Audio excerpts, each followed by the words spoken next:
I still remember the first time the lights went out 3 miles below the surface, and what moved in the dark when they did.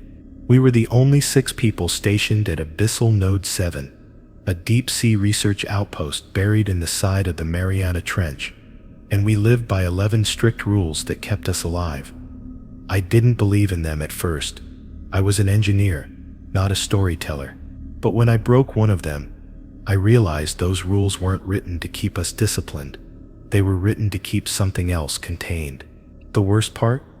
I don't think we ever really turned the lights back on. I didn't understand what that meant when I first read it. Rule 1.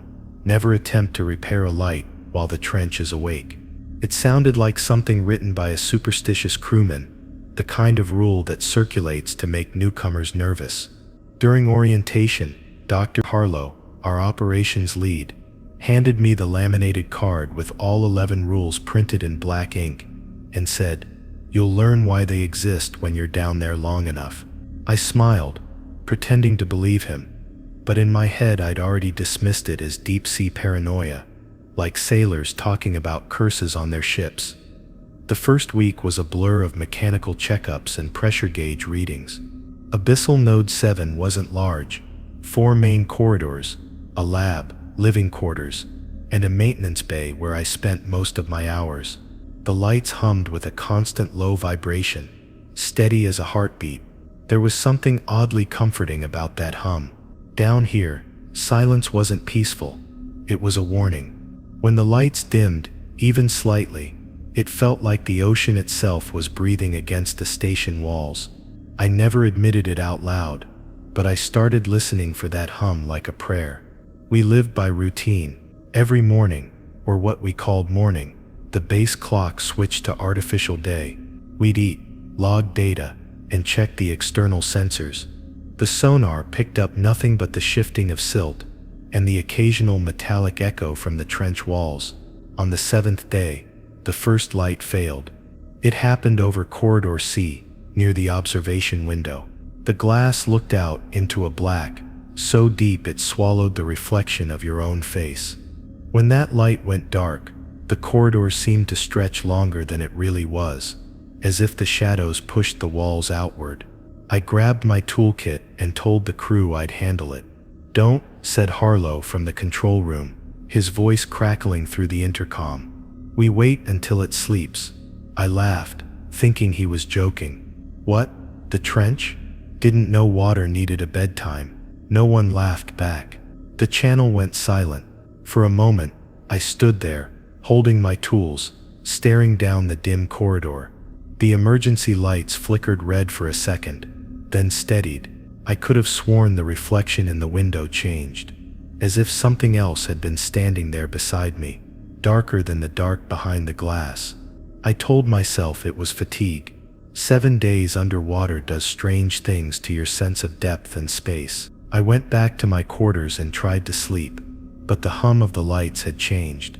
Slower, heavier, almost pulsing.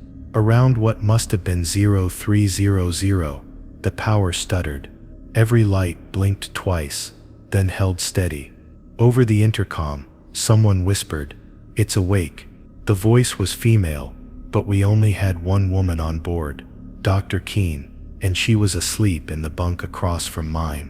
When I sat up, her bed was empty. I found her in the corridor near the observation window, staring out into the dark. Her face was pale under the emergency lights, and her breath fogged the glass even though the temperature hadn't changed. "Did you hear it?" she asked quietly. "Hear what?" I replied, trying to sound calm. She didn't answer. Her eyes followed something beyond the window, something I couldn't see. When I looked closer, the outer floodlight flickered once. It wasn't fully dead, just struggling.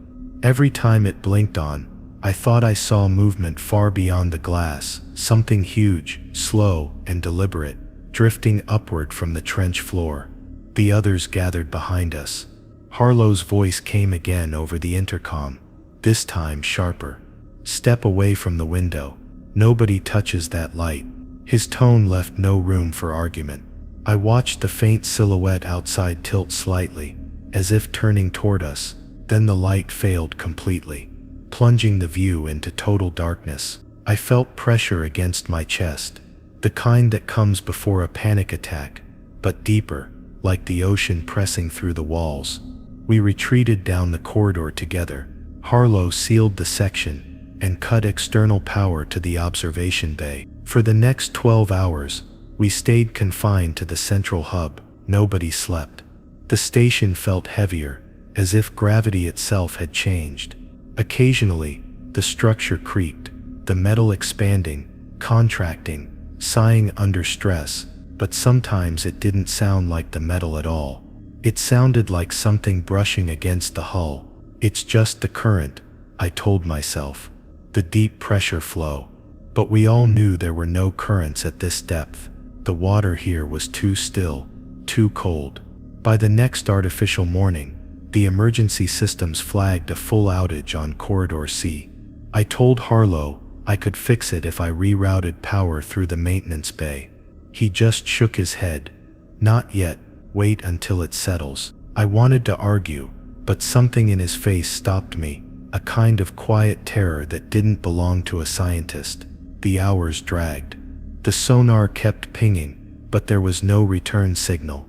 Then at 1900 hours, we lost another light, this time near the lab entrance. The hum faltered again. That sound, or lack of it, made my skin crawl. I couldn't stand it anymore. Harlow was asleep. Keane was still staring at the sealed window, and the others were whispering to each other like scared kids. I grabbed my toolkit and went to Corridor C alone.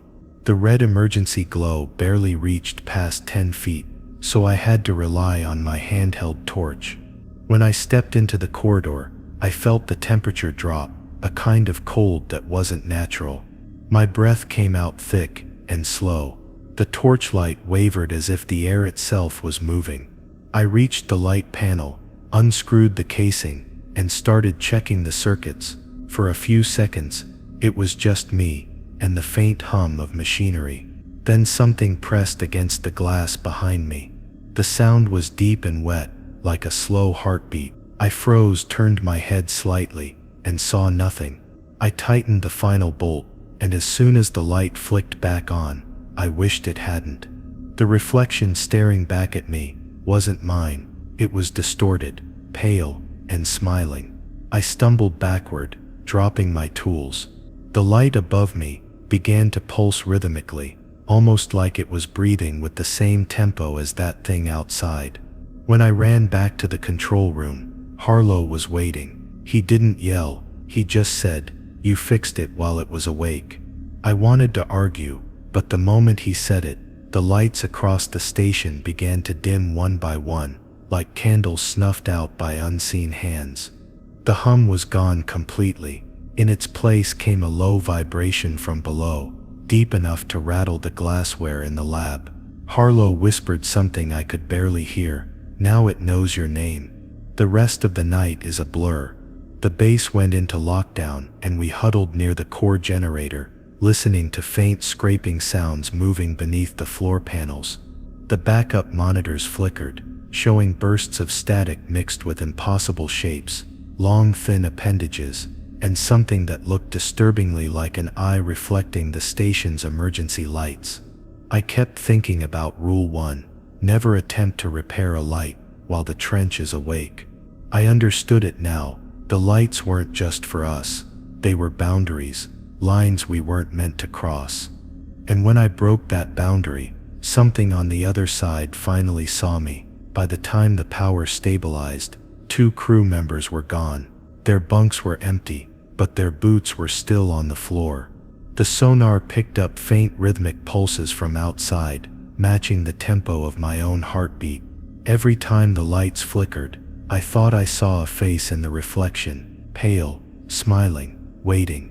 I didn't tell the others, but I knew this was only the beginning. Whatever I'd awakened wasn't going back to sleep, and there were still 10 rules left to follow. The next rotation started with silence, the kind of silence that made you aware of your own breathing. Rule 2. Never look directly into the glass when the lights flicker. I'd seen those words before, printed right below the first rule, but they hadn't meant anything until now. After what happened in Corridor C, the rest of the crew treated me like I carried a sickness. Keen wouldn't meet my eyes. Harlow moved me to systems maintenance, far from the observation window.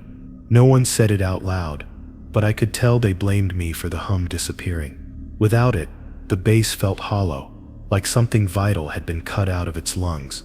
I spent that morning recalibrating the pressure monitors, trying to focus on routine.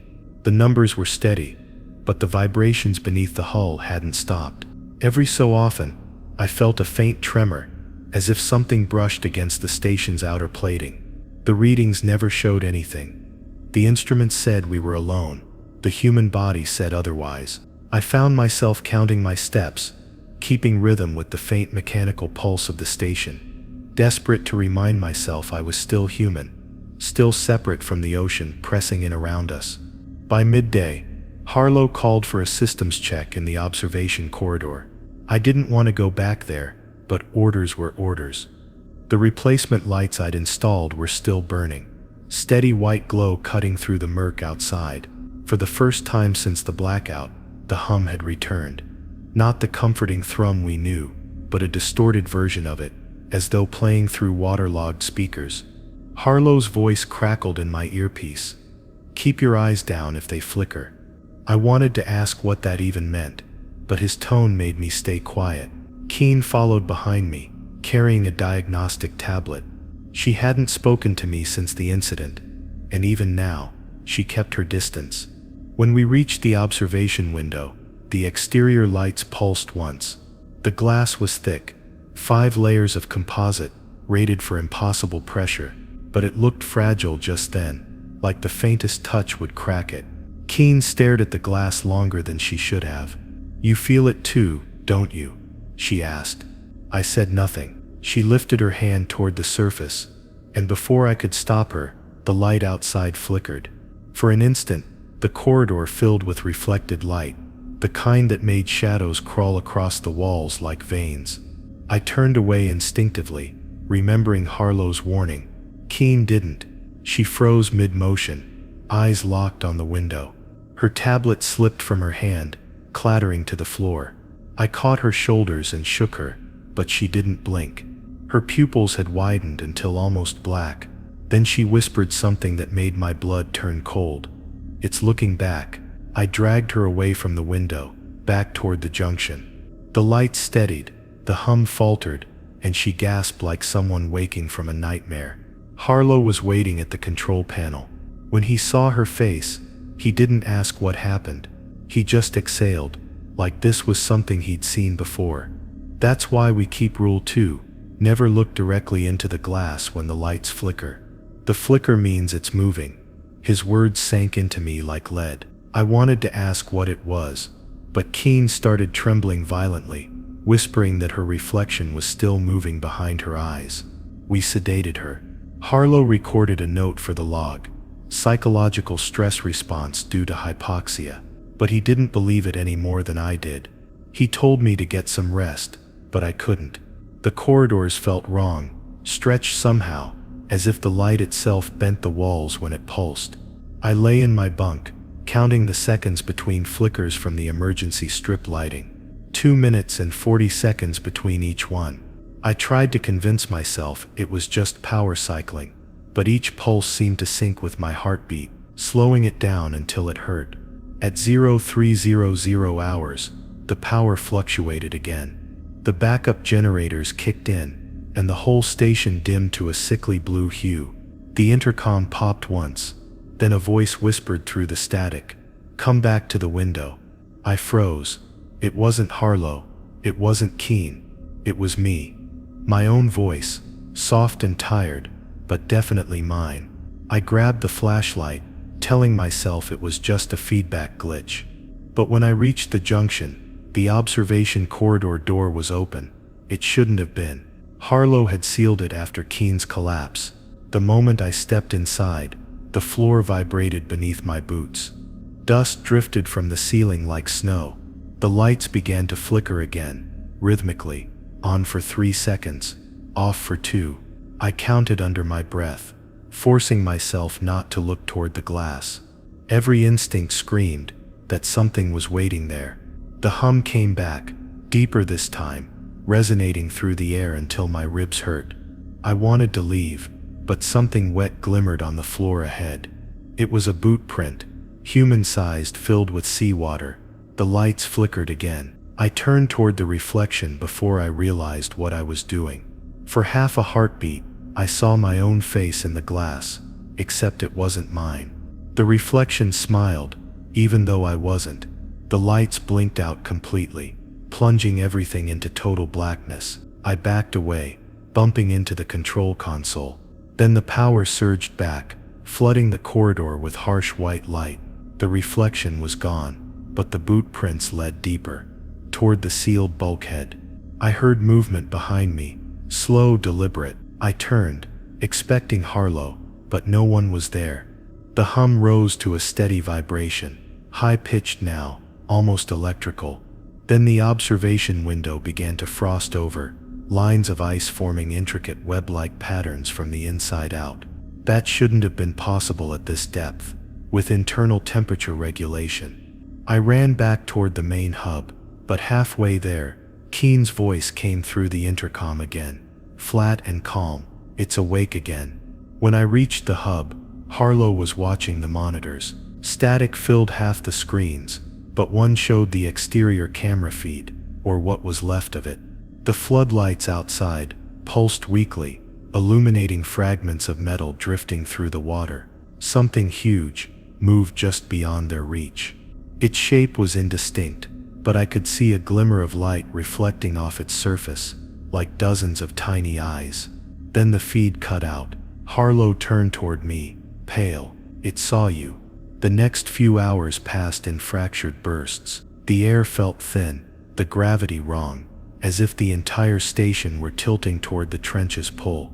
Harlow tried to re-establish external power, but the circuits refused to hold steady. Every time the lights flickered, I caught faint glimpses of motion, shapes bending behind the glass that shouldn't have been there. I stopped looking entirely. My eyes watered from the strain, but I didn't dare blink too long. We lost Keen just before the next light cycle. One moment she was lying in the infirmary, under sedation. The next the monitors showed her standing beside the observation glass. No one had opened the door. The feed glitched as the lights flickered, and when the power stabilized, the corridor was empty. Her boots were left behind, floating in a thin layer of seawater that hadn't been there moments before. By the next shift, I understood what Harlow meant when he said the flicker meant movement. The station wasn't just reacting to power surges, it was responding. Every fluctuation of light seemed to trigger something outside, something that moved closer each time. I taped over the small window in my quarters, desperate to block any reflection. Still, at the edge of sleep, I kept imagining the faint pulse of a smile just behind the glass. That's when I realized the flicker wasn't random. It was communication, a pattern, like Morse code. I couldn't decode it, but part of me didn't want to. Because each time the light flashed, it wasn't illuminating the outside world anymore. It was revealing something on the inside of the glass, something that looked more and more like a hand pressing from the other side.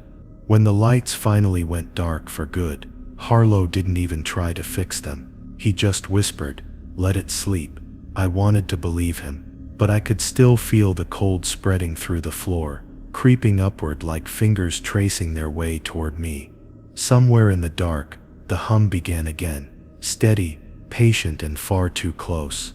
After Keen vanished, the bass fell into a rhythm of uneasy silence, the kind that made you strain your ears just to make sure sound still existed. Harlow sealed off the observation corridor for good, citing structural instability, but we all knew that was a lie. Nobody wanted to look into that glass again. We kept our heads down, did the minimum maintenance, and pretended the hum meant safety, even though it had changed pitch again, deeper now, like a pulse running beneath the ocean floor. We thought the worst had passed. But the first knock came 2 nights later. It was faint, almost gentle. 3 slow, deliberate taps echoing through the metal hull. At first I thought it was just the current or pressure shift. The sound seemed to travel, starting near the lower deck and crawling upward, like something tracing the shape of the base from outside. When I looked at Harlow, he was already pale. "Don't react," he said quietly. "And don't say a word." He didn't need to tell me twice. Rule 3, never answer the knock, no matter how many times you hear it. I'd seen the way he froze, the way his hand trembled when he reached for the comm panel, but stopped halfway. The knocking came again, louder this time. 4 taps, then silence. I tried to ignore it, to lose myself in the hum of the life support fans. But the rhythm of the knock followed me.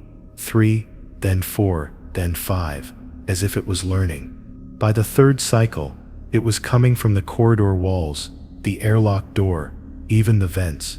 Each time it sounded, it matched the pattern of my heartbeat, syncing so perfectly, I couldn't tell if I was hearing it or feeling it. Harlow refused to sleep. He sat in front of the monitors, watching the static feeds. Every so often, his head would jerk toward a faint sound, but he never left his seat. "It's not outside," he muttered once.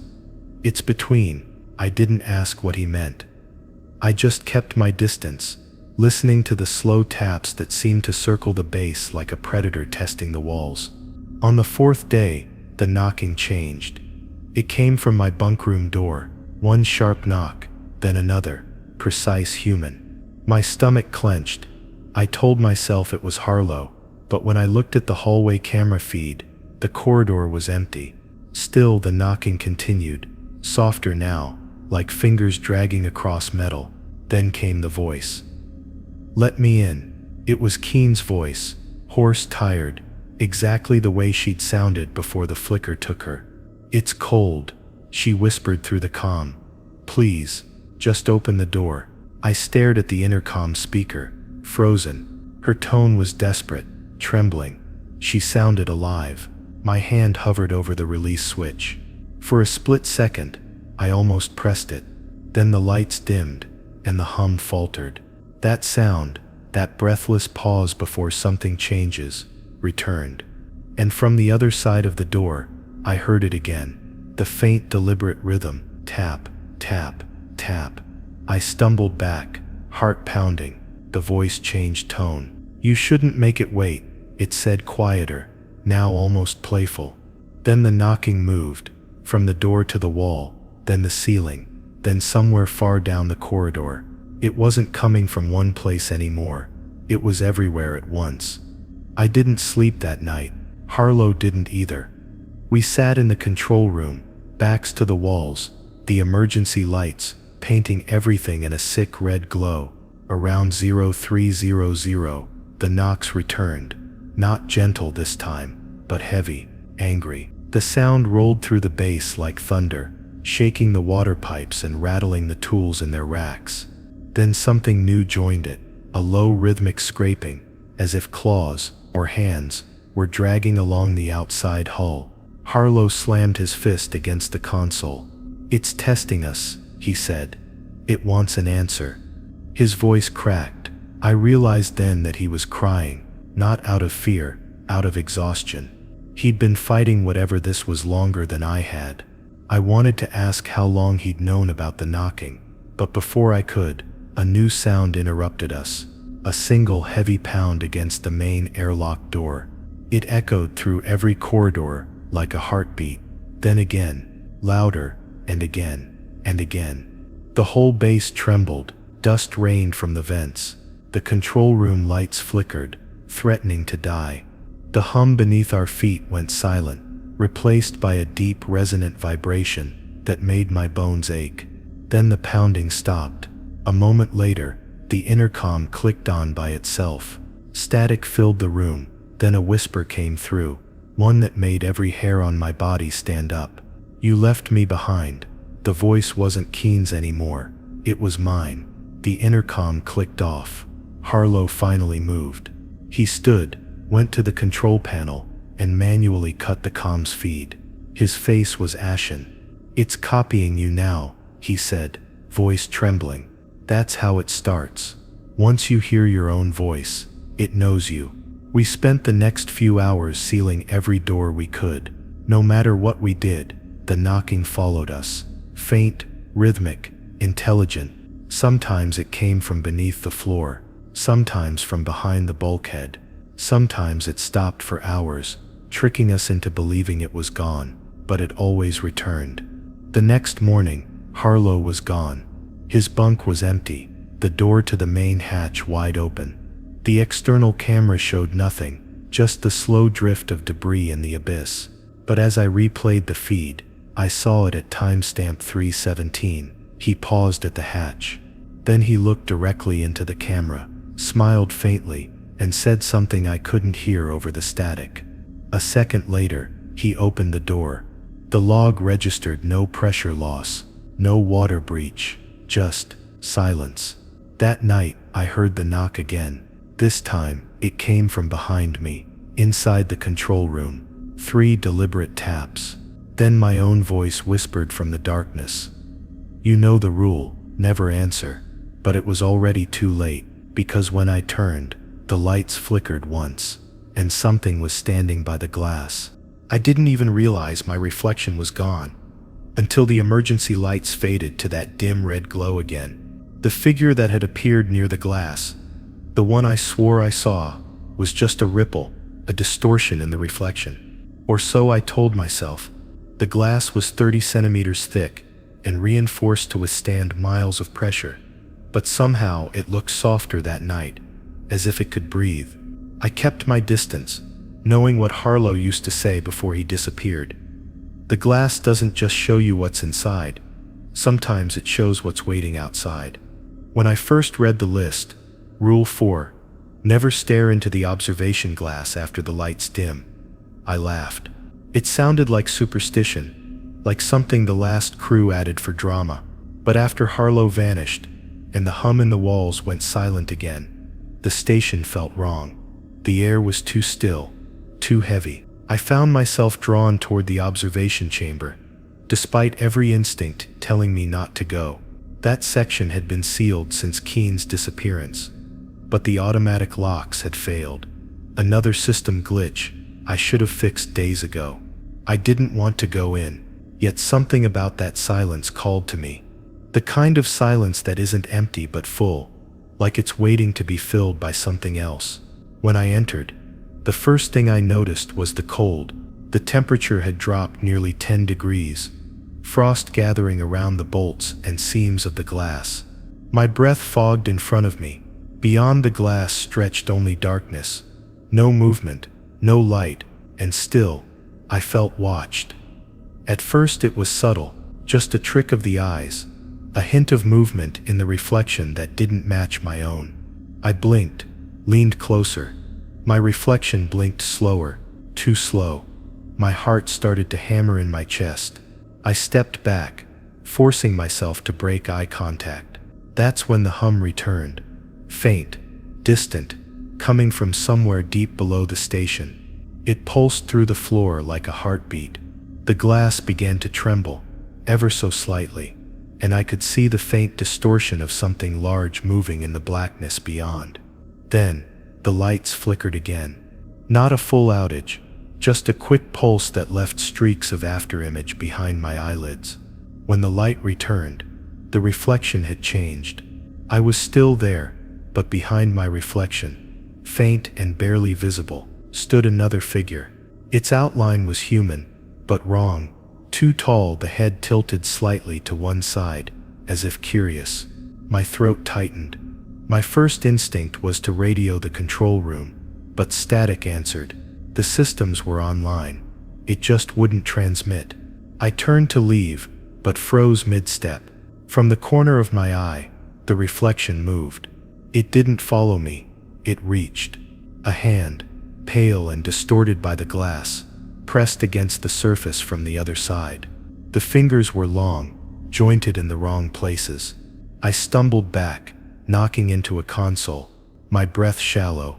The frost on the glass spread outward from where that hand touched, forming a perfect human imprint. For a long time, nothing happened. The handprint remained, faintly glowing with a bluish shimmer, like bioluminescent algae. Then slowly, the light began to dim again. darker than before. My reflection faded entirely, swallowed by the black. And that's when I saw eyes. Two faint, yellow-white glows hovering just beyond the glass, blinking in a slow, deliberate rhythm. I backed toward the door, heart hammering so hard I could barely breathe. But before I reached the exit, a whisper slipped through the room's comm system. It wasn't static, it was words, faint, layered beneath the hum. "Don't turn around." I froze. The voice was mine again, calm, cold, echoing from somewhere behind me. I didn't obey. I turned. For a moment, I thought the glass had shattered. The room looked stretched, warped, the corners farther away, the shadows deeper. My reflection was back, but now it wasn't mimicking me. It was closer to the glass, pressing its forehead against it. Its eyes, my eyes, were empty sockets filled with faint blue light. Then the reflection smiled. I stumbled for the door, slamming my hand against the release panel, but it didn't open. The controls were locked again. Behind me, a soft creak echoed through the chamber, not from the metal, but from the glass itself. It was bending, ever so slightly. Something massive was pressing from the other side. The hum deepened, until it became a vibration I could feel in my teeth. The glass shimmered like water. I couldn't see the eyes anymore, but the glow remained. The shape behind it grew larger, closer. When the light flickered again, I saw it. A face, or something pretending to be one. Human-like, but distorted, stretched long and pale with a grin that spanned too far. Then came the voice again, soft, patient. "Keep watching." I screamed at the panel, until the door hissed open, stumbling out into the corridor. As soon as the door sealed, the hum stopped. The light stabilized. My reflection, or whatever that thing was, disappeared behind a layer of fog on the glass. Back in the control room, I pulled up the observation chamber feed. The cameras showed only blackness, but in the last frame before static overtook it, I saw one detail burned into the image. A faint imprint of my face on the inside of the glass, smiling. I powered the system down completely. Now I keep the observation chamber sealed at all times. Sometimes, when the bass gets quiet enough, I still hear faint tapping from that section. Not like before, not rhythmic, just small irregular taps, like something searching for the right spot to break through. I tell myself it's the pressure, just the deep, endless weight of the ocean shifting against metal. But when the lights dim again, and they always do, I can't help but glance toward the glass, just for a second. And every time I do, I swear it's smiling back. It began the night after I sealed the observation chamber. The bass had fallen into a strange rhythm. Hours of silence interrupted by sudden bursts of mechanical noise, as if the station were breathing unevenly. I'd given up trying to sleep. Every time I closed my eyes, I saw that grin reflected in the glass. At around 0:47, I noticed something new, a faint layer of moisture gathering on the inner walls. That shouldn't have been possible. The temperature controls were stable, humidity was locked at 38%, and no leaks had been detected. Yet the condensation was there, spreading. At first it looked ordinary, tiny beads of water forming near the seams, trickling down in slow, uncertain rivulets. But when I leaned closer, I noticed the droplets were too uniform. They weren't running downward with gravity. They were moving upward, like the walls were exhaling mist. I wiped one patch with a rag, but the second I turned away, it reappeared, shimmering faintly under the low red light. It looked almost alive. That's when I remembered the next line in the operations manual. Rule 5. Never touch the condensation that forms on the walls after midnight. I froze, the words hitting me like cold air. I hadn't paid much attention to that one before. But now, staring at the mist rising from the walls, I felt that familiar pressure in my chest, the kind that tells you someone else is watching. The droplets began to gather faster, forming small streams that crawled along the metal in deliberate winding paths. For a moment, It looked like the moisture was tracing shapes. Letters. I leaned closer, squinting through the dim light. It wasn't random. The lines were forming words. Help me. The letters appeared one by one, streaked in pale blue across the condensation. I stepped back, heart pounding. The temperature display flickered from 14 degrees Celsius down to 8 degrees Celsius in seconds, and my breath began to mist in the air.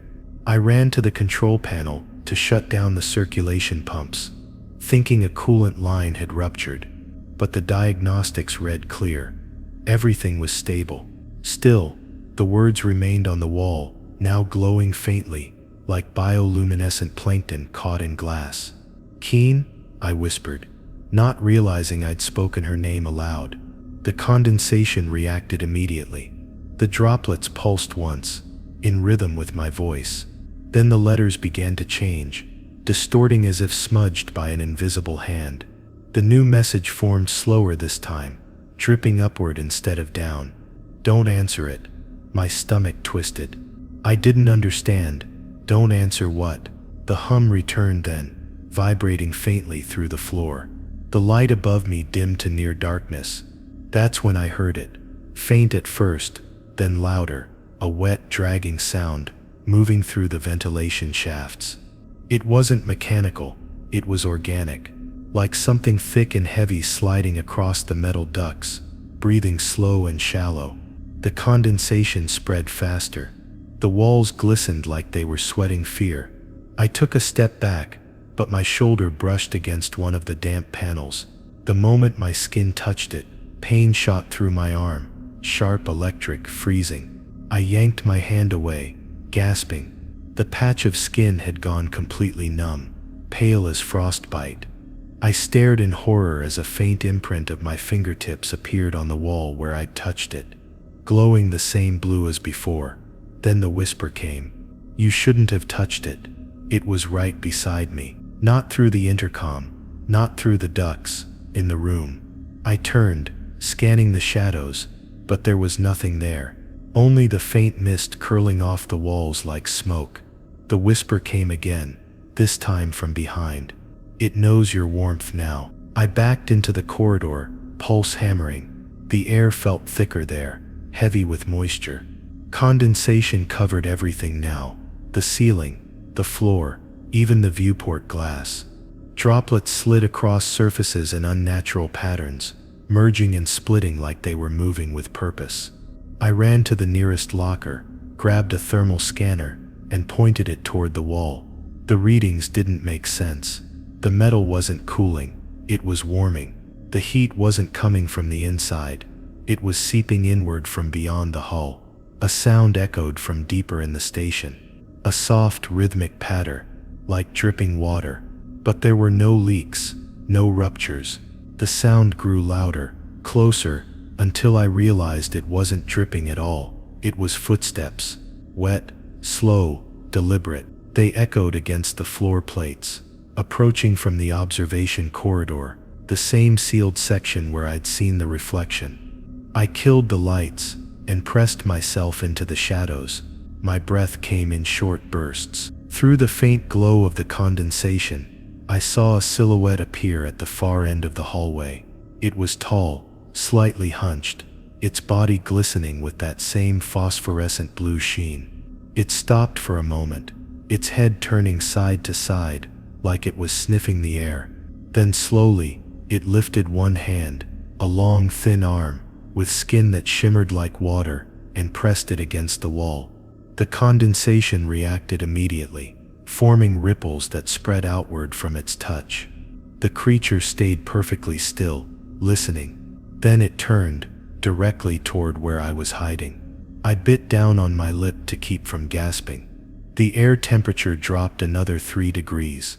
It began moving again, each step accompanied by that faint squelch of wet skin against metal. When it passed under a flickering light, I caught a glimpse of its face, a human shape distorted, features blurred as if seen through moving water. And then it whispered, not to me, but to the walls. The droplets on the metal shifted, aligning again into letters. Come closer. I didn't. I ran. I don't remember how long I sprinted through those halls, slipping on the damp floor, hearing the echo of footsteps somewhere behind me. When I finally reached the sealed control chamber, I slammed the door shut and locked it, collapsing to the floor. My clothes were soaked, not with sweat, but with that same cold moisture clinging to my skin. I looked down at my arm. The patch where I'd touched the wall had spread, veins beneath the skin glowing faintly blue, pulsing in rhythm with the hum. Now every night after midnight, the condensation returns. It forms even when I shut down every vent and seal the chamber. Sometimes I see words appear again. Fragments this time. Stay quiet. Don't touch. It's awake. I try not to look. I try not to listen. But I can feel it now, the warmth leaving the metal, the slow breath behind the walls. It's not condensation anymore. It's something trying to remember the shape of us. And each night, it's learning faster. The drones were supposed to be harmless. Simple, semi-autonomous repair units that crawled along the station's corridors to patch leaks and check for stress fractures. I'd built half of them myself before we descended into the trench. They were small, spherical, with single red sensor eyes and quiet rotors that made them sound like lazy insects drifting through metal air. After everything that had happened, the knocking, the glass, the condensation, I clung to their presence. They were routine, predictable. Machines didn't whisper or stare back. At least, that's what I told myself. Then one night, I heard one stop. The sound was subtle, barely noticeable at first. A faint, whirring hum that suddenly cut to silence somewhere outside my quarters. It was unusual, but not alarming. The drones only stopped when they reached a malfunctioning circuit or when their signal feed was interrupted. I made a mental note to check it on my next inspection round, but then I remembered something from the manual. A line that, until that night, had always struck me as strange. Rule 6. Never look directly at the maintenance drone when it stops moving. I'd thought it was a joke, an engineer's inside reference, but the way the silence hung in the air made it feel less like a technical issue and more like a warning. The base was quiet, too quiet. Even the low hum of the life support fans had dimmed. I got up, grabbed my flashlight, and stepped into the corridor. The light bounced weakly off the damp metal walls. A thin mist hung in the air, faintly illuminated, like dust motes in a beam of sunlight. About 20 meters ahead, the drone was hovering motionless, its rotors frozen mid-spin. The red sensor light was still on, fixed in a steady glow, but the rest of its system was dead. It just hung there, suspended, as if waiting for something. I hesitated. It wasn't unusual for the drones to freeze during power surges, but the last surge had been over an hour ago. This wasn't normal. Maintenance Unit 4, I said softly, stepping closer. Run diagnostic mode. No response. Unit 4 respond. Still nothing. The drone's light flickered once. A faint pulse, then steadied again. My stomach tightened. I could feel the hairs on my arms rise. The light wasn't blinking randomly. It was rhythmic, deliberate, almost like breathing. I took another step, raising my flashlight. The beam landed squarely on the drone's metal casing. That's when I noticed something strange. Condensation again, faintly coating the drone's surface. It wasn't dripping this time. It was spreading. A thin web-like film crawling across the drone's shell, moving upward toward the sensor light. The mist shimmered faintly blue in the reflection. Then the red light shifted, just slightly, until it was pointing directly at me. The moment my eyes met that light, the hum returned. Not from the walls this time, but from inside my head. It wasn't sound. It was vibration, like pressure building behind my eyes. I staggered back, gripping the railing, trying to break eye contact, but I couldn't. It was like the light was holding me in place. My vision tunneled until everything else, the corridor, the mist, even the walls, dissolved into that single red glow, and then I saw something inside it. Not a reflection, not a lens flare, a movement, shape shifting behind the glass lens, like something looking back. It wasn't mechanical, it wasn't human. For an instant, I saw a face, half-formed, submerged in that red glow, lips moving as if whispering through layers of water. I stumbled backward, breaking the connection. The hum stopped immediately. My head throbbed, blood trickled from my nose. When I blinked, the corridor had changed. The walls seemed longer, darker. The drone hadn't moved, but it was closer, only a few feet away now. I hadn't heard it move. I turned and ran, sprinting toward the control room. My footsteps echoed in the empty corridors. Behind me, I heard a faint whir, the sound of rotors spinning again. I didn't dare look back. I ducked through the next doorway, slammed it shut, and sealed the bulkhead. The faint red glow slipped under the doorframe, fading slowly until only darkness remained. I sat there in silence for what felt like hours. When I finally gathered the courage to check the surveillance feed, the drone was gone. No motion detected, no thermal signature, just static in the section where it had been. I switched to the next camera down the hall. The drone was there, hovering perfectly still in front of the camera, its red light glowing directly into the lens. The feed glitched, the screen flickered, then something impossible happened. The drone's light blinked once, and my face appeared for a split second in its reflection. My own expression staring back, eyes wide, lips moving silently. The screen went black. I pulled the plug immediately, killing the feed. The monitors stayed dead, but somewhere in the station, I could still hear the faint whirring of rotors, not moving fast, just drifting, searching. That was 2 days ago. Since then, the drones have been behaving strangely. They move in pairs now, their sensor lights pulsing in sync. Sometimes, they stop just outside my door and hover there for hours. I keep the lights on and the cameras off. Every time one freezes, I look away, no matter how strong the urge to check. Once though, I slipped. I glanced at one through reflections in the control console, not directly, just through the polished metal. For a fraction of a second, I saw something inside the reflection, a human silhouette standing behind the drone, its hands resting on its shell like it was guiding it forward. The figure had no face, just a faint shimmer of light where eyes should have been. Now the drones have started whispering through the comms feed at night. Soft static, broken words. Sometimes it sounds like Keen, sometimes it sounds like me, sometimes it's both at once.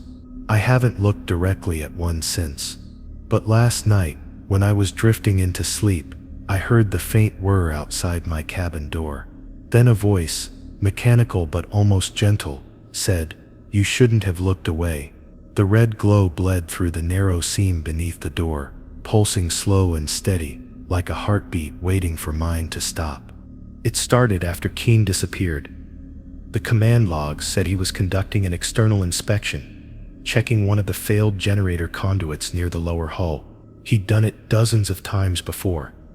Suited up, cycled through the airlock, and drifted into the pitch-black abyss, tethered only by a single carbon cable.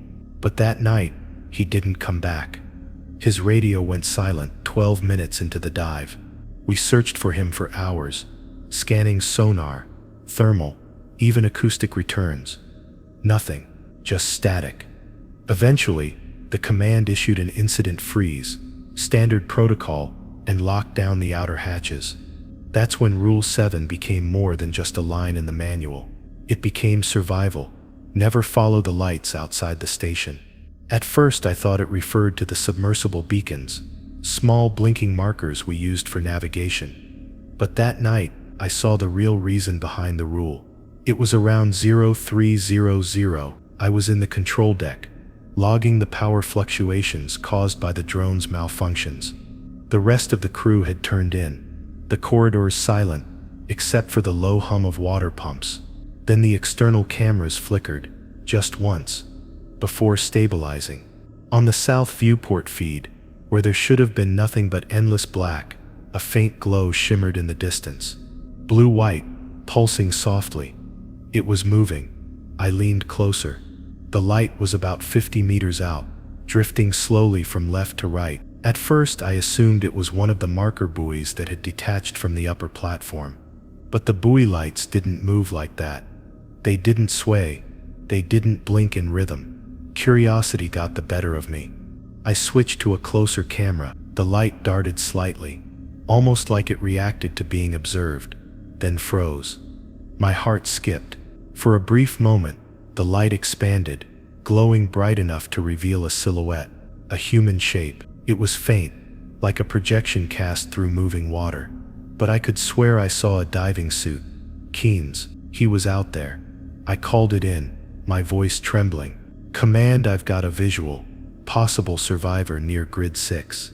Static. Command, confirm. I repeat, visual on Keen. He's outside. The comm hissed, then clicked. A voice came through, faint, layered with distortion. It wasn't command. It was him. Don't follow the lights. The words crackled, and the transmission cut. The glow outside dimmed, then brightened again, this time closer. I switched through every camera, but the image kept following, moving from feed to feed, like it was circling the station. Then without warning, the emergency beacon on the airlock activated. A bright amber glow filled the corridor outside. The system shouldn't have triggered, not without manual input. I left the control deck and ran to the main viewport. The light was directly outside the glass now, hovering in the deep, a pulsing blue shape. And it wasn't alone. One by one, more appeared. Dozens, hundreds, tiny orbs of light swirling in a slow spiral, surrounding the station like a glowing storm. They moved with purpose, graceful but unnatural, like they were watching. Then through the haze of movement, I saw a figure standing at the center. The light circled around it, tall, humanoid, unmoving. For an instant, I thought I saw Keen's helmet reflecting the station's glow. I shouted his name. The figure tilted its head slightly, and the lights responded, flaring brighter in perfect sync. The emergency lock began cycling. The alarms blared. I sprinted for the override panel, slamming the emergency shutdown code, but the system ignored me. The hatch seal disengaged with a hiss. Through the small viewport in the airlock door, I saw the light move closer, slow, deliberate, like something pretending to be human. That's when I realized the figure's limbs weren't right, too long, too fluid. They bent the wrong way, like something imitating motion it didn't fully understand. And behind it, in the dark, shapes moved, silhouettes that pulsed faintly with the same glow. The orbs weren't floating debris, they were eyes. I slammed the manual lever down, forcing the hatch to lock. The lights outside dimmed instantly, like they'd been startled, then drifted backward into the blackness. For several minutes, everything was silent, except for the creak of metal under pressure. Then the comms cracked again. Keen's voice, clearer this time, whispered through, "They're not lights, they're doors." The transmission ended, and the glow vanished completely. For 3 days after, none of us slept. The outer sensors picked up faint heat signatures circling the hull, sometimes one, sometimes many. We shut down the cameras to conserve power, but even with them off, the pressure hull groaned, like something was brushing against it from the outside. Once in the silence, we heard faint tapping on the glass, 3 knocks, slow and deliberate, echoing from somewhere below. Last night, I was passing by the observation deck when I saw a soft glow drifting outside the viewport again. My heart froze, but this one was different.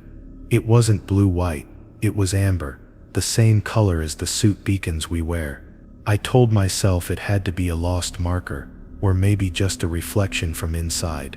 But as I turned away, I heard a faint voice through the glass, barely audible beneath the hum of the pumps. It said my name. I shut the blinds. I haven't looked outside since, but I can still see the glow through the cracks. Faint, pulsing, patient, like it's waiting for me to forget the rule. and I know what happens if I do. After the lights, we all stopped talking much. No one wanted to mention what we saw through the glass, or what we thought we saw. But deep-sea stations have their own kind of silence. Not peaceful, not empty, but heavy, like the weight of the ocean pressing down, squeezing the walls until you can almost hear them breathe. During that silence, strange noises began leaking through the hull. At first, we thought they were normal, structural pops, groaning plates, distant current shifts. But when the frequencies started to repeat in rhythm, I remembered Rule 8. Never record the sounds from outside. The rule had always seemed ridiculous to me. I was an engineer. Our entire job depended on data collection. We recorded everything: seismic tremors, sonar reflections, pressure gradients, hydrophone patterns. So why would recording ambient noise be forbidden? The original manual didn't explain, just that any unsanctioned acoustic monitoring would be grounds for termination of assignment. It read like a corporate scare tactic. But that was before I heard something tapping on the station wall in perfect sync with my breathing. I was running a systems check in the communications bay when it started. A faint, rhythmic pulse echoed through the vent shafts. Soft enough that I thought it was machinery at first. 3 beats, then silence, then 3 again. It was steady, almost calculated, like someone knocking from the other side of the hull. I muted the generator feed. Still there.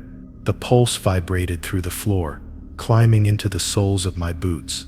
I froze. The rest of the crew was asleep, and all external equipment had been shut down for maintenance.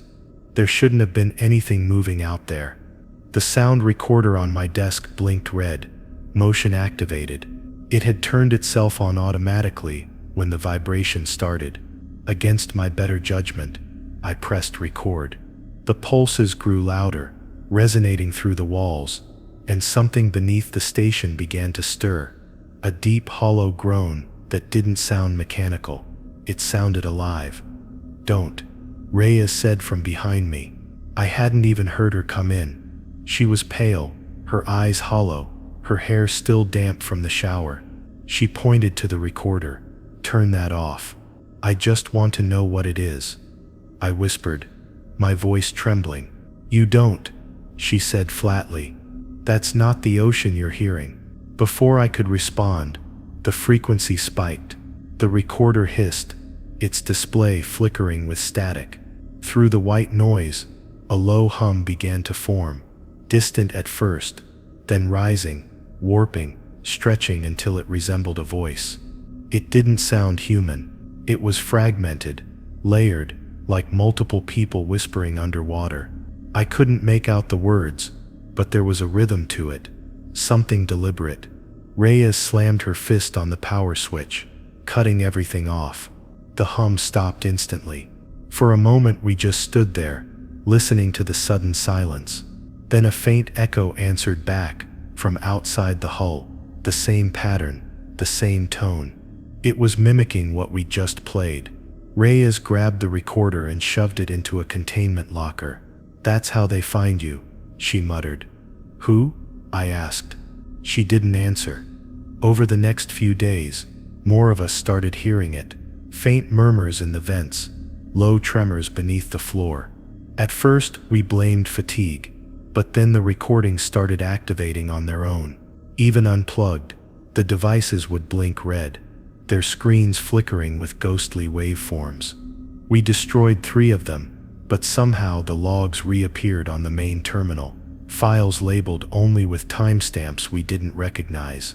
One night, I stayed late to analyze one of the corrupted files. The waveform looked like nothing I'd ever seen. Chaotic, non-linear, but repeating in subtle intervals, like breathing. I ran it through the decompression filter, slowing it down by 400%. That was the first time I heard my own voice. It wasn't a recording I'd made, not consciously, but there it was. My tone, my inflection, speaking a sentence I didn't remember saying. "It's cold down here," it whispered. "And they're waiting for you." My skin went cold. I deleted the file immediately.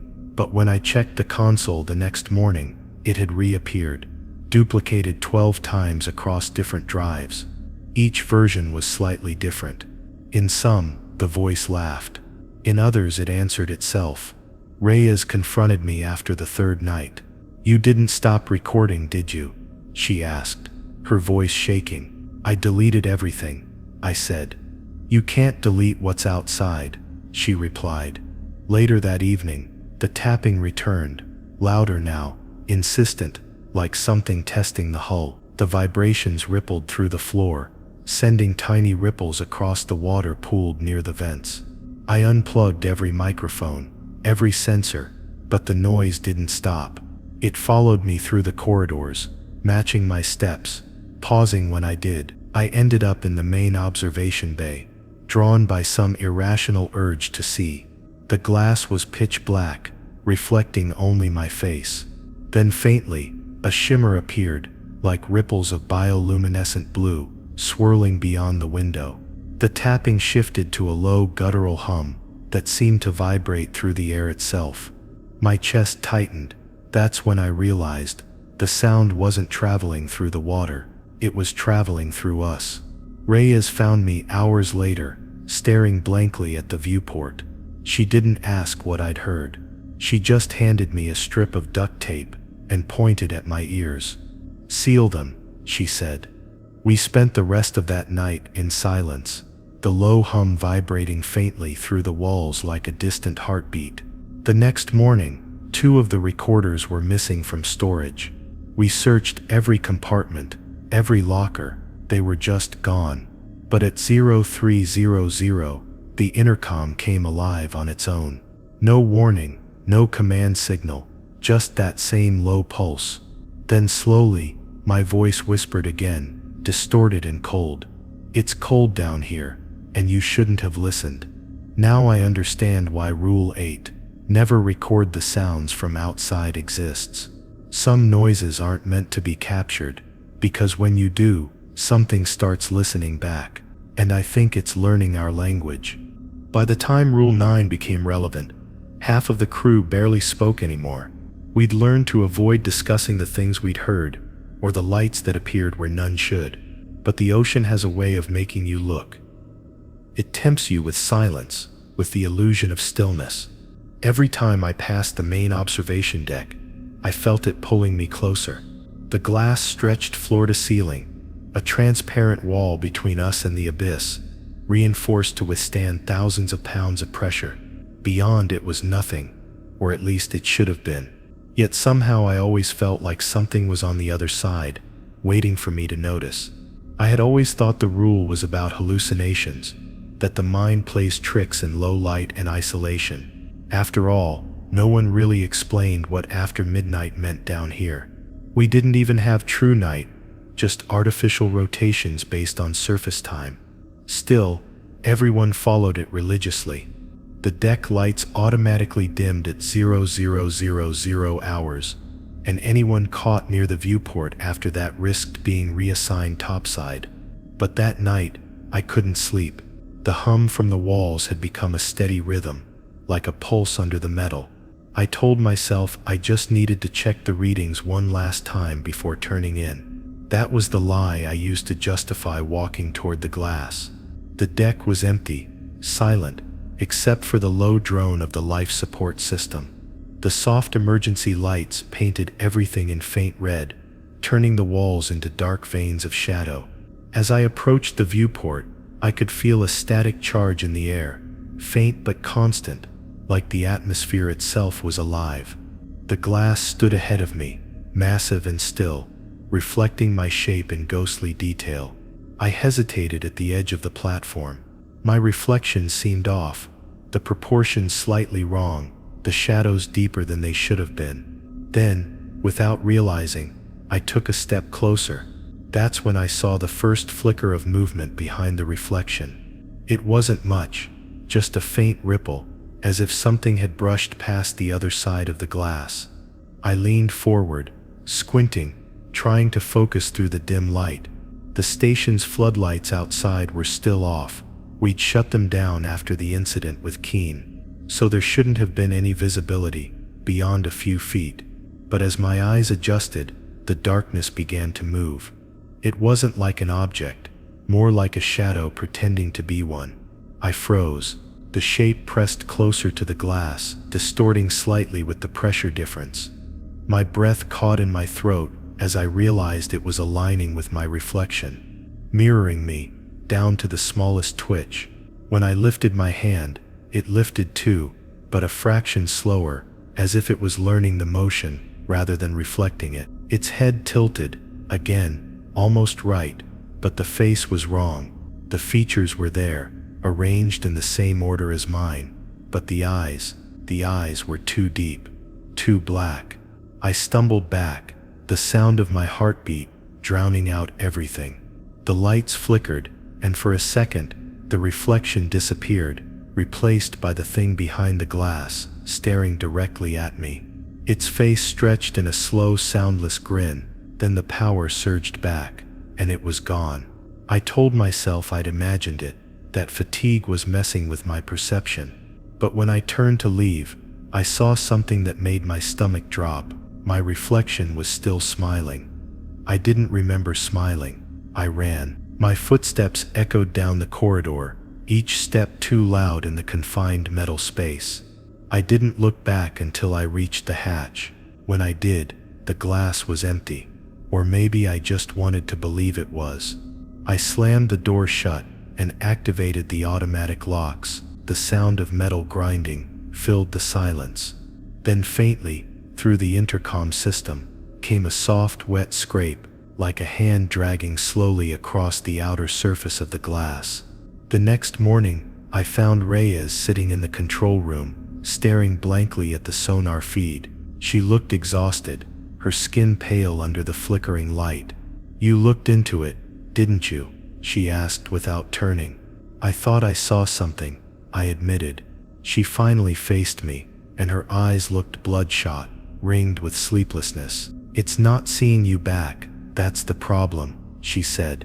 "It's recognizing you." "What does that mean?" She sighed, rubbing her temples. "Every time you stare into that glass after midnight, it learns a little more about you. The way you move, the way you breathe. Eventually, it stops needing the reflection." That night, I sealed my cabin window with an emergency blanket. I didn't want to risk catching my reflection anywhere, but even with the lights off, I couldn't escape the feeling that something was moving in sync with me, perfectly, precisely, like a delayed echo. On the fifth night, I woke to find condensation on the inside of my cabin wall. It wasn't possible. The temperature was controlled, the air dry. I wiped it away with my sleeve, and that's when I saw the faint imprint of a hand, pressed from the inside out. The next shift, when I passed the observation deck again, I didn't look, but I could see, from the corner of my eye, faint movement on the glass, a figure standing still, head tilted, just like before. And when I reached the far end of the corridor, the reflective panel of a tool cabinet caught my attention. For just a moment, I saw myself staring back, except I wasn't smiling. The reflection was. Now I understand why the crew taped over every reflective surface, why the logs warned us never to look directly into the glass after midnight. Because the longer you do, the more it stops being a window. It starts becoming a doorway. There are moments down here when the silence feels heavier than the water outside. You start to crave sound. Even the hum of machinery, or the creak of the hull, becomes comforting after enough time alone. That's how it starts. The loneliness, the exhaustion, the way your brain bends familiar noises into something recognizable. But Rule 10, never answer a voice that sounds like someone you know, isn't about hallucinations. It's about the things in the dark that have learned to mimic. The first time it happened, I was fixing a coolant leak in the maintenance bay. The pressure valves hissed and spat, filling the narrow room with a dense fog of condensation. The air was freezing. My gloves slick with oil. I was half focused on tightening a bolt when I heard it, faint, distorted through the comms line in my helmet. "Hey, need a hand?" It was Reyes. Or at least, it sounded like her. Same tone, Same calm edge she used when she wanted to keep people steady. The problem was, Reyes was on shift 3 decks, up in the control room. I checked my channel. It was muted. "Reyes," I said cautiously, glancing toward the door. "Is that you?" No response. Just a low crackle, like someone breathing against the comm mic. Then quieter, almost right in my ear, came the whisper. "Behind you." I froze. Every instinct told me not to turn, but my body moved anyway. The maintenance bay was small, cluttered with cables and piping, lit by a single flickering bulb. Nothing there, just steam rising off the valves. My heart hammered against my ribs as I slowly turned back to my work, and that's when I saw it. In the reflection of the valve casing, something was standing behind me. A shadow, thin, tall, wrong in all the ways that make your brain hesitate to describe it. But the head, it was tilted, just like Reyes when she tried to read a data feed. I spun around, wrench raised, and the space was empty. The comms hissed again, this time with faint static forming something close to laughter. I ripped the earpiece off and slammed my back against the wall, trying to breathe. The pipes hissed. The air throbbed with low, resonant pressure. I shut my eyes for a moment, counting the seconds until the feeling passed. When I looked up, a figure was standing at the far end of the room. The fog distorted it, made its shape ripple and bend, but I could still make out the outline of the dive suit, the same model Reyes wore. Its visor glowed faintly blue from within. It raised a hand, slow and deliberate, as if waving. I wanted to believe it was her, that she'd somehow come down to help, but something in the motion felt wrong. Too smooth, too practiced. "Reyes," I called, my voice trembling. "Don't move." The figure tilted its head. The visor light dimmed, then brightened again, like it was blinking.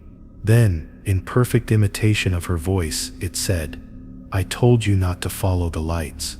That line, that exact phrasing, was something Reyes had whispered to me days earlier during the incident with Keen. I'd never mentioned it again. My hands started shaking. The thing took a step forward, the sound of its boots not quite matching the floor. The timing was off, like an echo trying to catch up to the source. I stumbled backward, slamming into a control panel. The emergency alarm tripped, flooding the room with red light. For a split second, the figure froze. Then, faster than it should have been able to move, it lunged forward, not walking, not running, but sliding, like gravity didn't matter. I bolted. My footsteps echoed through the corridor, the alarm still blaring. I didn't stop until I reached the lift and slammed the hatch shut behind me. As it rose, I could hear the voice again through the intercom system. Clearer now, no distortion. "You forgot the wrench," it said in Reyes's voice. Perfectly calm. When the lift doors opened, Reyes was standing there, real this time, tired, pale, but breathing. She frowned when she saw me trembling. "You look like you've seen a ghost," she said. "I heard you in the bay," I stammered. "You said, I've been here the whole time," she interrupted quietly. Then seeing the look on my face, she added, "It talked to you, didn't it?" I nodded. She sighed. "That's how it starts. First it mimics, then it learns names. After that, it doesn't need to use your voice anymore." Later that night, I tried to sleep, but the intercom crackled softly. Every few minutes, faint breaths, indistinct murmurs, bits of conversation that sounded like the crew. I shut off the system entirely, pulling the power cable. The noise didn't stop. It came through the vents now, muffled but unmistakable. Around 0200, I heard my own voice whisper from the corridor, "Come check the leak." I didn't move. I stayed frozen in my bunk, staring at the door. The voice came again, slightly more urgent. "You need to fix it before it floods." The panic in that tone, my tone, was convincing. I almost believed it, almost. But then I noticed something that made my blood run cold. The lights in the corridor weren't on. not even the red emergency ones. There was no power to that section. The next morning, one of the crew, Santos, was gone. No alarms, no breaches, no suit logs, just gone. When we checked the feed from the corridor camera, we found something that made my stomach twist.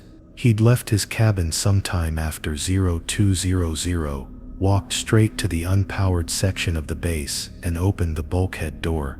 No hesitation, just walked into the dark, as if he was answering someone calling his name. We listened to the recording before the system corrupted. Right before Santos stepped out, a voice called from the shadows, "We need your help, man." It was his brother's voice. His brother had died 3 years before we arrived. That's when I realized how deep the mimicry had gone. It wasn't just stealing sounds, it was pulling memories, weaving them into bait, and each time it succeeded, it got closer to sounding perfect. Now, when the lights flicker, or I hear the faint crackle of comms late at night, I don't respond. I don't move. Because I know if I answer, it'll sound exactly like someone I trust, maybe even exactly like me. And when that happens, it won't need the intercom anymore. It'll just stand outside my door and call my name. By the time we reached Rule 11, the station barely felt alive anymore. The hum of the generators had become a strained wheeze. The corridors seemed darker, narrower, and even the air smelled metallic, like rust and electricity mixed with something organic. There were only 3 of us left. Me, Reyes, and Dr. Han. We didn't talk much. Words had started to feel dangerous, like every sound we made might be remembered by something else. The emergency lights were the only constant, a low amber glow that painted everything in sickly warmth. They buzzed faintly, flickering every few seconds, but we never touched them. The rule was simple: never turn off the emergency lights, no matter what you see in them. I thought I understood why. The darkness down here was absolute, not the kind you find in caves or nights without stars, but something deeper, older, as if light itself didn't belong. Still, that amber glow wasn't comforting. Sometimes, when you walked the halls alone, the light would seem to stretch, bending around corners before you got there, like it was pulling you forward. Reyes called it the bleed, a side effect of prolonged exposure to low-spectrum lighting. But I knew better. I'd seen things move in that glow. Shapes that shouldn't have been there. It started small, shadows that didn't line up with our movements, flickers in the corner of my vision that vanished when I turned. But soon the lights themselves began to change. In some sections of the base, they dimmed too slowly, as if something was passing in front of them. Once, when I was walking toward the mess hall, I saw the glow ripple across the wall like water disturbed by a current. I stopped immediately. The temperature dropped several degrees in seconds. Then from deep down the hall, I heard the faint scrape of footsteps. Slow, dragging, uneven. I called out. No response. The footsteps stopped. Then from just behind me, a voice whispered, "Don't let them go out." I spun around, but no one was there. Only the flickering orange light and the empty corridor stretching back toward the control deck. I didn't move for nearly a minute. When I finally did, I noticed something that made my stomach twist. The reflection of the light on the polished floor was wrong. It showed a 4th set of footprints, standing directly beside mine. That night, we gathered in the main control hub. Reyes was pacing, her face gaunt, her eyes hollow. Han sat quietly at the console, staring at the monitors. The emergency lights flickered again, casting long, trembling shadows across the walls. "It's spreading," Reyes whispered. "Every time one of the lights fails, the readings go haywire." "Maybe it's just electrical interference," I offered weakly. She turned to me, shaking her head. "You still think any of this is electrical?" Han finally spoke. His voice was barely audible. "When the lights go out, it moves closer." I didn't ask what it was. None of us needed to. Over the next 2 days, we lost 2 more power relays. The station ran almost entirely on emergency circuits now. The main floodlights were dead. The deeper sections, maintenance, hydroponics, medical, had gone black completely. We sealed them off, but the hum, that low vibration beneath our feet, had grown louder. Sometimes, when I leaned against the wall, I could feel it pulsing through the metal, like a heartbeat syncing with mine. Reyes decided to run a manual inspection. She thought one of the backup converters could still be restarted. I begged her not to go. She smiled weakly and said, "If we lose the lights, we're already dead." She left at 2200 hours. By 2230, her comm went silent. Han and I waited, watching the monitors flicker with static. The hallway camera near generator bay, too caught movement, just a silhouette, but too distorted to recognize. For a moment I thought it was Reyes, but the shape was wrong. Taller, leaner. It moved with an unnatural slowness, gliding more than walking. Then it paused directly beneath the flickering light.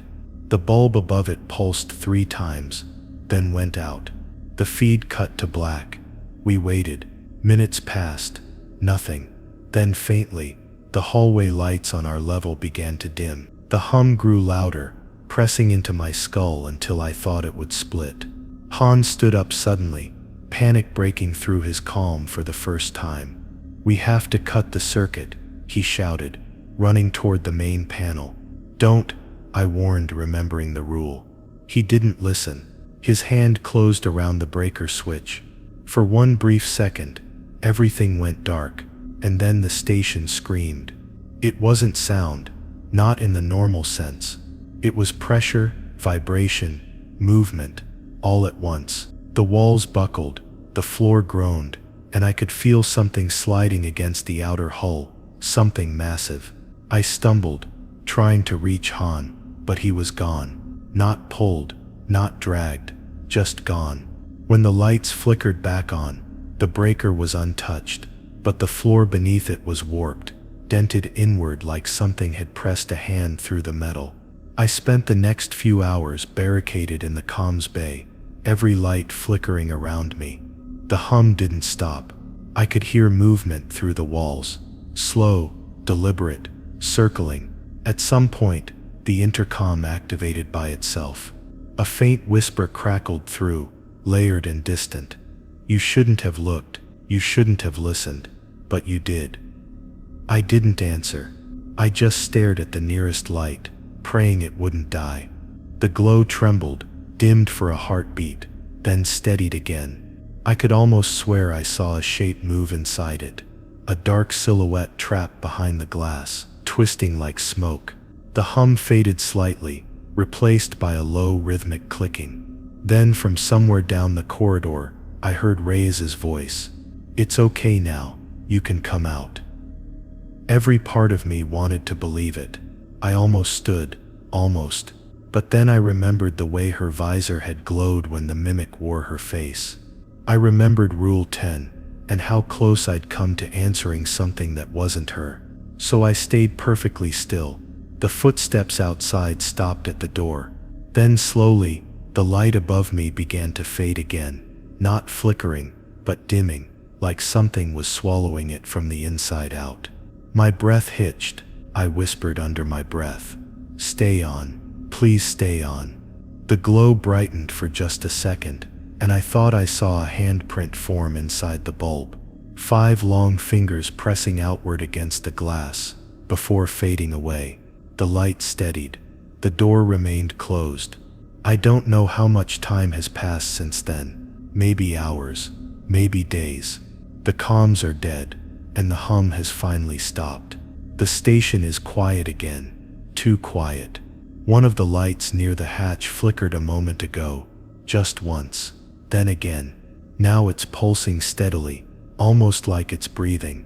I'm staring at it now, trying to convince myself it's just another malfunction. But deep down I know better. Because the light is changing color, it's turning blue, and I think the dark has finally found a way in.